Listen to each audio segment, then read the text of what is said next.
I'd like to welcome you back to the channel. So we have with us today Kane Callis. How are you? Doing well. How are you? Good, good. Thanks for coming on.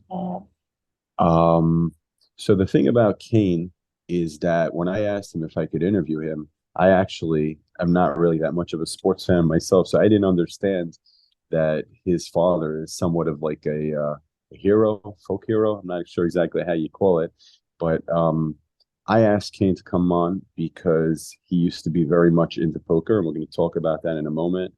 And now he is a singer of sorts, which I'm still trying to figure out, which we'll also get into a moment. But before we get to that, his father, Harry Callis, may he rest in peace, was a he was a for the Philadelphia Phillies. He was a sportscaster, and for some reason, he was like famous as opposed to any other sportscaster broadcaster. So I guess we'll jump right in.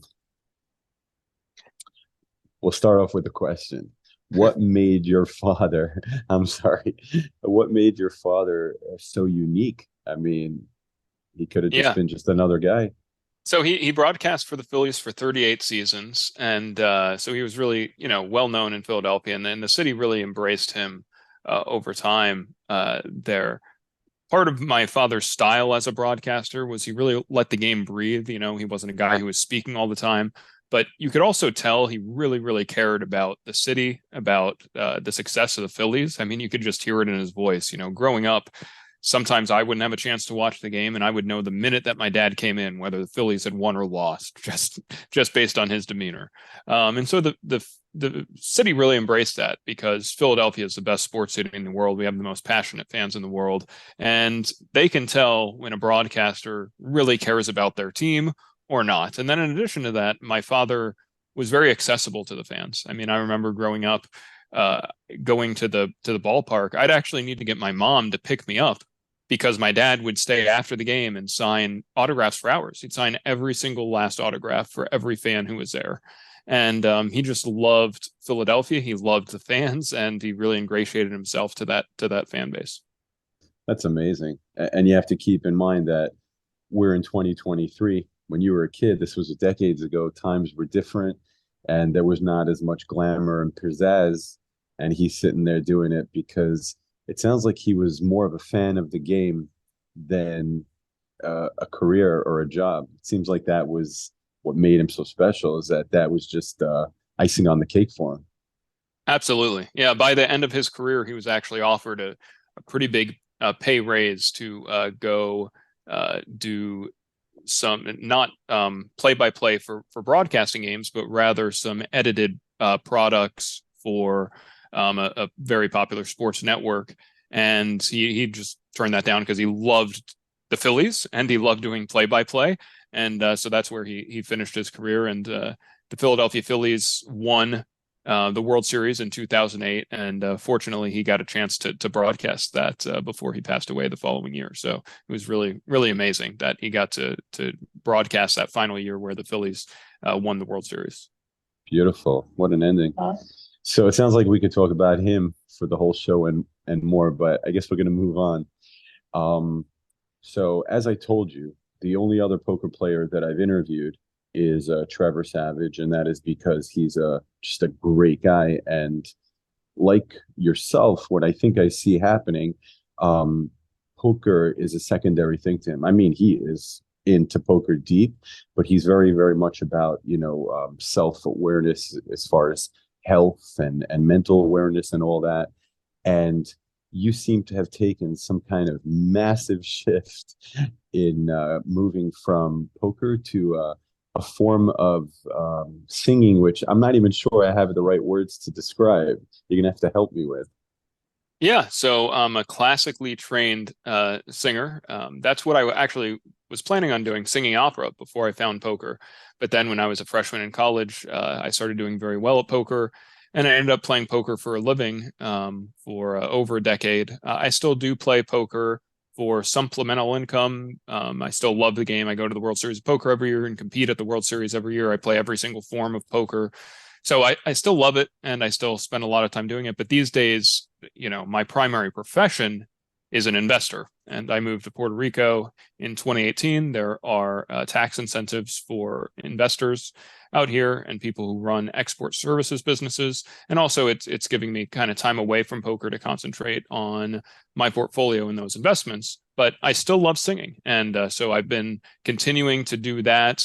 And I actually released an album in April. And the album's right here. It's called High Hopes, and it's dedicated to my father and the city of Philadelphia.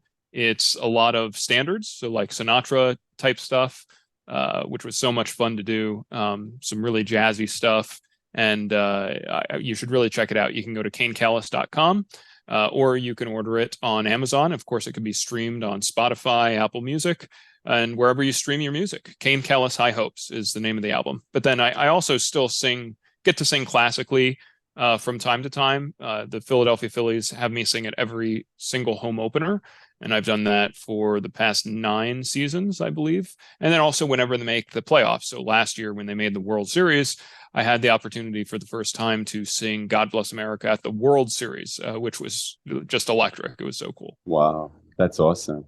Yeah. First of all, we're going to put all your information in the description, of course. But you make a very valid point without even making the point, and that is that I'm focused on the music because that's what's out there. I don't know that you're an investor or any of that other stuff because that's not something that's you sing into a mic. And by the way, me personally, I'm a Pink Floyd fan. So every time I see the name of that album, it brings me back to Pink Floyd because they have a High Hopes. But I'm sure it's a very, very different kind of music. Yeah, the High Hopes here is a Sinatra. Sinatra was the one who popularized this High Hopes, and my father. The reason the album is named High Hopes is my father was known for singing High Hopes to the players in the locker room as the Phillies advanced into the playoffs and throughout the playoffs. So he is known in Philadelphia for singing that song, and to this day, at every single home game that the Phillies win, they play on the big screen on the Jumbotron, my father singing High Hopes. This is now 14 years after his passing. That's a tradition that they still carry on. And so it's really touching. Yeah, it's incredible. I mean, even I'm familiar with that. And like I said, I'm not even a sports fan, but your father is very, very famous for that. It's just something you recognize. If you ever have like a TV or something in your house, it rings a bell. So absolutely, that's great. That's Yeah. awesome.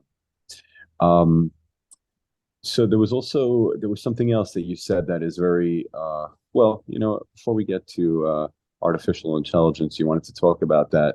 I want to stop off at poker for a moment because I did have a question for you.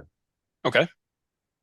Um, how does it work in a, high level? When I say high level, obviously high stakes and the level that you play at. So when you move on to other interests, like, do you remember that like Poker After Dark, they used to introduce Ellie Lesra as the Las Vegas businessman as opposed to Yeah. all the other, and it was very funny because what was the difference between him and the other guys? Are you still every much a poker pro as all the other guys that you used to play with, or now that you have all these other interests, you're not like where? How does it work as far as you see it? So the way I define it is you're a professional poker player if that's where you derive your primary income, right? And that was me for years, for over a decade. And then I got to a point where investing the money that I made in poker was more important to my income than actually playing poker. So it's not like I've ever stopped playing poker. It's not like I've ever stopped being profitable in the games that I play. But at this point, the primary way that I earn a living is through investing. And part of the reason why I went down that route is because a lot of poker games started to turn private.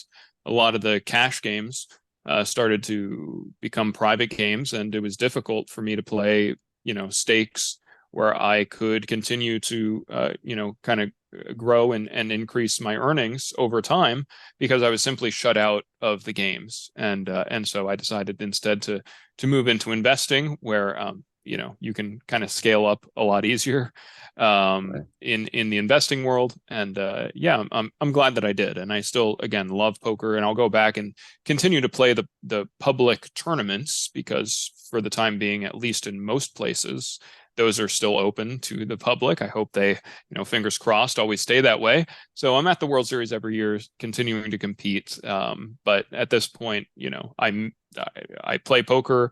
I am profitable playing poker, but it's no longer my primary thing I do for a living. Understood. And just to clarify, you're shut out not because people don't like you, but because you're too good.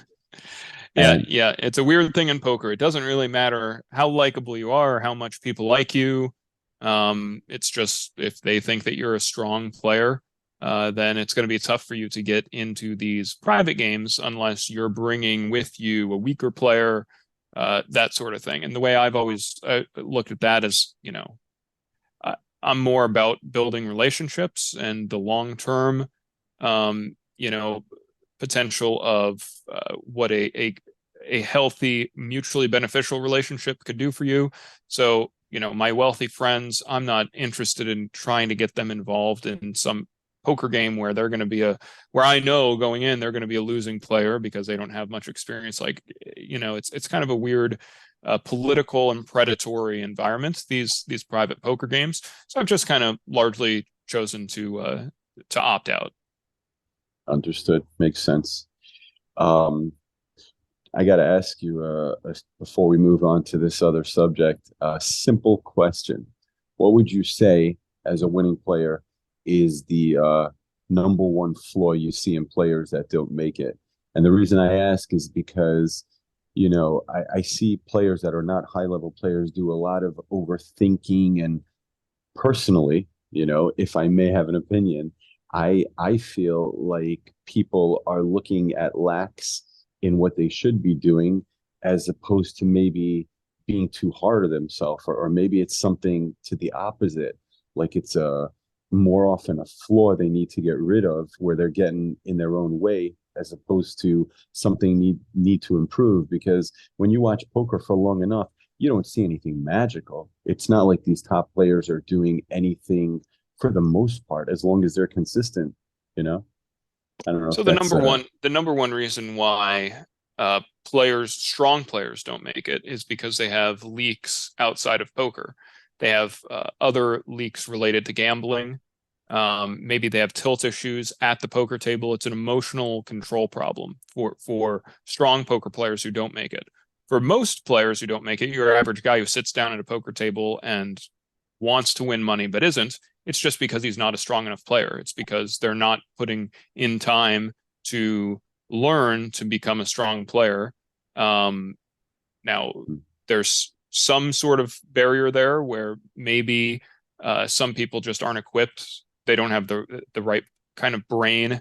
It doesn't work in such a way to be an elite player, right? Like I know about myself, I could go to the gym 7 days a week and work out for 2 hours a day, and I'm never going to look like Arnold Schwarzenegger. It doesn't matter how much work I put in at the gym. I'm just not getting much bigger than I am right now because I actually did it for a little while. And so some of it's a genetic component. If you're not the kind of person who thinks in the long run, if you're not the kind of person who thinks about expected value rather than what just happened at the table, if you're not the kind of person who understands ranges and that sort of thing, then it's going to be an uphill battle for you to play poker. But the people who do, there are plenty of people who could be successful at poker, but they're just not putting in the work. And all the information's out there these days. And the best players in the world, maybe not the most profitable players in the world, but the best players in the world are, at least at No Limit Hold'em, are the ones who are just in solver land all day. They're just, putting in 40 hours a week, looking at what solvers are doing. And anybody can do that. So I'd say that's the number one thing holding people back is they're just not putting in the work. They're going down to their local casino and playing games and repeating the same mistakes over and over and over again. And they're never going to learn that those mistakes are mistakes. interesting. I remember Negrano once saying that playing is putting in the work. Now, he may have said that before solvers came out, and there it might actually make sense what you're saying. He's talking with the presumption that somebody's going to think, You're getting photobombed, which is awesome. I love it. Um, he's probably presuming that people are going to be able to think the way you're saying correctly. If you come in there and you play making the same mistake over and over, yeah, it all kinds of makes sense. I appreciate Yeah, it. Thank you. yeah, not a problem. And also the thing about investing, because I'm also in that world, is that it's nice to swim with the current. When you're in poker, it's a battle. You're trying to get that chip away from the other guy. And when you're in the market, if you're on the right side of it, whatever it is, you're flowing with the current. It makes life so much easier than the wars at the table. Yeah, I So mean, it's a nice. investing's different than poker in that it's generally a net positive sum, right? Unless you're like a short seller, then that's extremely difficult. And the reason it's extremely difficult is because on average, stocks go up, right? So if you're an investor in the stock market, even if you pick, or selecting stocks randomly, which I wouldn't advise, right? You're going to make money. Whereas if you sit down at a poker table and you're an average player, you're going to lose money. In fact, I think 93 or 97% of people sit down at a poker table lose. And the reason why is because a rake is obviously taken out of every pot to go to the house. Gotcha. All right. So you said that you wanted to talk about artificial intelligence. Before we start, I just need to make sure I'm really talking to you, right? This is me in the flesh. Yeah. So what is it about it that has you so interested? So, well, first, as a professional poker player, I really saw how artificial intelligence could solve pretty complex games in the gaming world. So, you know, the first bot that was very competitive against humans was a heads up limit hold'em bot, and it became better than humans pretty quickly. I think its name was Cepheus.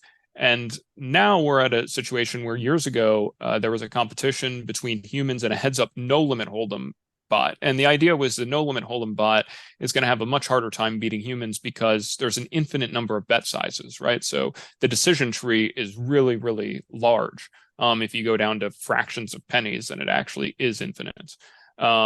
So when this bot did end up beating the best heads up humans in the world, which happened, I believe, in 2017, 2018. Doug Polk was a part of that group.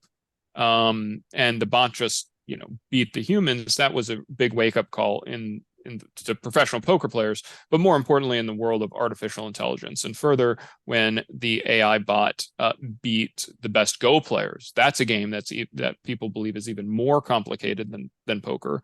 Right. So that was a big wake up call. So what we see is that these artificial intelligences for a long time have on a narrow level been able to just wipe the floor with human level intelligence. And when I say on a narrow level, I mean it can do one specific thing. For a long time, they've been able to do one specific thing: play chess, play poker, do arithmetic.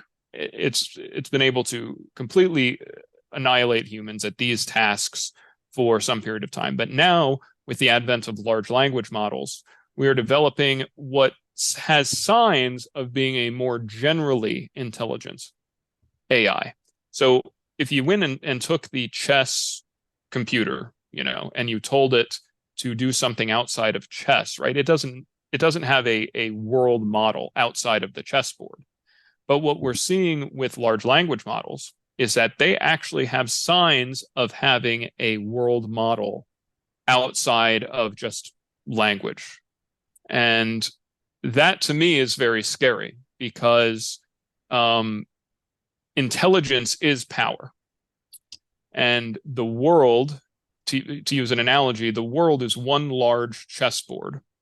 And what humans are trying to do, and what, chimps are trying to do, and what dogs are trying to do, and what any species on the planet is trying to do is arrange the pieces, arrange the atoms in the universe, manipulate them in such a way to move them where they want them to be. And the reason why humans are so much better at this than chimps or dogs or cats, the reason why we're able to go to the moon, the reason why we're able to take a dog, for example, and put it in a cage so that it can't move, but dogs can't do that to us and gorillas can't do that to us. It's not because of our physical We strength or have prowess. dominating intelligence. It's because we have superior intelligence. And as a result, anything that happens in the universe right now, right, the buck stops with humans. And Hmm. I'm concerned about a future where that I do believe is coming, where that's no longer going to be the case. There's going to be a intelligence that is general, that is far more intelligent than humans are, and therefore, just like Stockfish 16, the chess computer can rearrange the pieces and outsmart and outmaneuver humans every time. The Hmm. pieces of the universe will be able to be rearranged by these super general intelligence AIs, and humans will be powerless to predict what they're doing, just like we're powerless to predict what the chess computer is going to do, and will be powerless to stop them. It's like Terminator's coming for real. Well, it's not, I don't think of the AI as malevolent. In other words, I don't think that the AI is going to specifically target humans. We're not very malevolent towards ants. It's not like, I wake up in the day and say, hey, I'm going to go try to kill as many ants as I possibly can. But what I do is I say, what humans do is say, oh, I want to build a house or I want to build a road. And I when we see. do that, if there's an ant hill there, I mean, that's an ant holocaust, right? That's terrible for the ants. But Wow. we don't give it a second thought. We're not doing it because we hate the ants. It's just like no big deal. We want to have a house, right? So when we have artificial general intelligence that is pursuing goals that we can't even comprehend, right? Because it will, if we do develop artificial general intelligence and we make it um, self-improving, right? If it has the ability to code and improve upon itself, it will be relative to us the same amount of intelligence greater to us than we are currently relative to ants within probably a year, maybe 2 years max. So it's just going to explode in intelligence so quickly that we are now ants relative to it. And we as humans don't know what a world looks like where we are in relation to something that is so much more powerful than us. And whatever goal this artificial intelligence has, it could be a completely benign goal, but we might be collateral damage in that goal the same way that ants are collateral damage when we have a goal. That's pretty intense stuff. You really laid it out very well. Yeah, thanks. Uh, Thanks. so you said that you're involved. Now, what is it that you can do? I mean, if you have big money, really big money behind this, I mean, the biggest Mm. money out there, how do you fight that? What's So your so the strategy? problem we're in right now, and by the way, anybody who's listening who's skeptical about like I don't really see this happening, don't take my word on it. Listen to the people who are actually developing the technology. Estimates between the people at OpenAI, Google, Microsoft, Anthropic of the risk of human extinction. We're talking about all humans dead, right? In the next 20 to 50 years, range from 10 up on the high end to 90%. So these are the people closest to the technology who are saying publicly, we have a 10, in some cases 90%, although that's on the high end. Most of them are in the 10 to 20% range. So let's call it 20%. We have a 20% chance of all humans being dead in the next 20 years. Wow. If that So, I doesn't mean, scare the hell out of you, then I don't know what does, right? I mean, right. any other issue that we're talking about right now, social issues regarding, uh, you know, you know, whatever, regarding rights of trans people or regarding race or you know even the large existential issues like nuclear war or um, climate change, right? They're they are all they don't matter Eclipsed. if we're all going to be extinct, right? So to Right. me, let's stop extinction. That's pretty important. And you don't need to take my word. I think I logically spelled out how that could happen, but you don't Absolutely. need to take my word on it. It might sound like science fiction to you. Instead, listen to the people who are actually developing this stuff. And so then the question is, well, why are they developing it if they think that this is coming? And the answer is because if they don't, somebody else will, right? If you ask Right. the people at Anthropic or the people at, OpenAI, hey, you think there's a 20% chance you're going to kill everybody. Why are you doing this? They're like, well, that if I don't do it, somebody else will. That 20% number doesn't change. And in the 80% of the time, it's a good outcome, right? Then they basically own a Justify godlike, themselves. they own like a godlike super intelligence. And what they'll tell you is, we want to develop it before China does, right? Or we want to develop it before whatever other company does, because we think we're going to deploy it in a more ethical way. So you ask, what do we actually do about this? That's what I'm, trying to help with. There are two things that, in my opinion, need to be done. One is we need to push back the amount of time until we have super intelligent AGI. If things continue to go the way that they've been going, then estimates are we're likely going to have super intelligent AGI sometime in the next 5 to 20 years. And at that point, again, that could be the extinction of humans. So 5 to 20 years, right? We want to push that timeline back. And then in order to address the problem in the long run, we need to solve the alignment problem. The alignment problem is the problem that states that something smarter than you isn't necessarily going to do what you want. That's if we could actually get it so that we can develop something smarter than us that will do what we want, then AI, artificial general intelligence, has the potential to be the most amazing technology that humans have ever developed. I mean, Stuart Russell at Cal Berkeley estimates it would be in the quadrillions of dollars of value that an aligned AI would make for humans, because we're talking at this point about a godlike intelligence that could probably solve some of our our biggest problems, like curing cancer. But that's only going to happen if it's aligned with human values. And so we need more money going into alignment. And right Hmm. now on the private sector, the people who are developing this stuff, about $50 or 50 more employees are working on development for every one that's working on alignment. That needs to change. And I think that needs to come from government grants to alignment, for people working at universities, as well as people working in nonprofits, and people working at the companies that are developing this, right?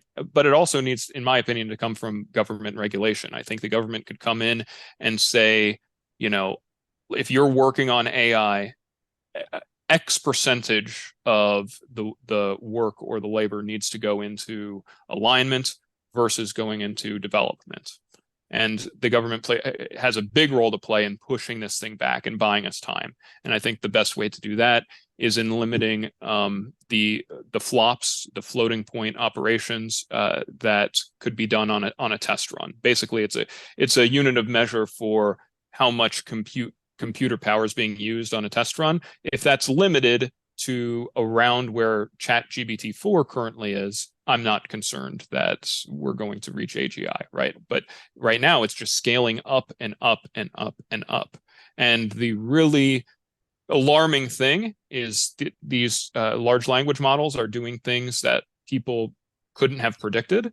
They're doing things in a way that people have no idea how the brain actually works. Instead, what they're doing is just adding more and more computer power. And then if you ask somebody at ChatGPT, hey, how did it come up with that answer? They say, we have no idea. Because on the back end, all you're seeing is numbers, ones, zeros, nines, fours, and threes. It's entirely inscrutable, the way that this thing works. But nonetheless, what they're doing is saying, well, let's keep making it smarter. Let's keep adding more power, continue to make it smarter. I think that it's important, before you make something smarter, to understand how it's thinking and how it works. Understood. But from their perspective, they just want to keep testing its limits. From their So, perspective, if you ask Sam Altman, right, the CEO of OpenAI, who's currently, at the head of the AI race, why don't you wait and figure out how this thing works before you keep building it? He'd say, well, because then Google is going then we're going to lose to the build it. race. Yeah, then we're Understood. going to, and it makes sense. I'm a professional poker player. I understand game theory. From a game theoretic perspective, if the probability doesn't change of human extinction based on you being in the race or not being in the race, obviously you want to win the race, even if you think it's bad for everybody. The fact that there is a race, you can't change Right. that, right? Or as you give a poker example, if that guy at the table is going to get stacked anyway, so you could feel bad for him, but you might as well be the one to do the work as Exactly. opposed to Yeah. letting the other guy get it. I get it. Yeah. Um, I really, really appreciate you bringing awareness to this. I appreciate you coming on altogether. If I can make a joke, the one thing I have going for me is I'm older than you, so I don't expect to last as long as you do. So I have that over you. Do you have any Um, children? okay, never mind. There's your answer. We want to have a good future for our children. And right Of now, course. as it relates to AI, people in governments and people in Congress, they're aware of many of the issues that AI can create, taking our jobs. For example, another example is AI uh, tends to actually be discriminatory in the way that it interacts with people because it's these language models are just based on what's on the internet. So that's another thing that they're looking at. They're looking at one huge thing that currently exists today is the ability to easily jailbreak these models and ask it for information that a nefarious actor could use to hurt people, right? So if you ask directly ChatGPT, hey, how do I build a nuclear bomb? It doesn't give you that answer. But there are clever little tricks that you can prompt it in a slightly different way and get it to tell you how to build a nuclear bomb. This is a big problem. And this is on the forefront of a lot of people, in government and in Congress and in policy. But what I think is harder for people to grasp is this idea that no, it's the AI itself that you had that, yes, right now all these things are problems, but once you make something smarter than you, none of that matters, right? The jobs only matter to the extent that we are still in control. Right. And as the trajectory we're on, we're just not going to be in control, right? Understood. It's going to do what it's going to do, and that could include us all dying because it harvests all the energy of the sun, and we have no idea, because it does something. Ants don't understand why they're dying when we kill ants, right? It's going to be the same thing with us. That's the trajectory we're on right now, and it really does need to change. Understood. And from what I've learned in life, the way to resolve an issue is to find somebody that issue is more important to. And I think that's part of this goal of yours is to make government aware, because once government becomes aware, now you have the big boys coming in on your side. So I get it. And like I said, I really appreciate having you coming on. It's been a fantastic conversation. From where do we start? From sports to poker to music to AI. We're all over the Covered a lot place. of bases. Yeah. Yeah, I'd say this is the most basis covered interview I've had so far, and it was a pleasure. You're a really, really smart guy, and what I like about you is that you're very good at expressing yourself. I Thank don't you. know if Thank you. your parents gave you that, you got that on your own, a mixture, but it's a gift, and you got to appreciate your gifts. Yeah. Thanks. I will say one final thing as we sign off, because I'm a libertarian. So for me, the idea of governments getting involved in things, regulating, choosing where the money go, like I hear that and I'm like, oh, it's going to be a problem, right? And I've seen a lot of people on this issue of AI, like kind of take that thing, like, well, the government's not going to get it right. We really do. Like, this is an issue where even though I'm a libertarian, we really do need rules here in the same way that we Mhm. have rules and regulations and treaties for nuclear, in the ways that we have treaties for biochemical weapons. That's what we need. It should be treated with the same degree of I'm with scrutiny. you. I'm with All you. right, my Thanks friend. for explaining. Thank you for your time. Yes, you got it. All right, Thank have a you. good day, Ari. All right, bye.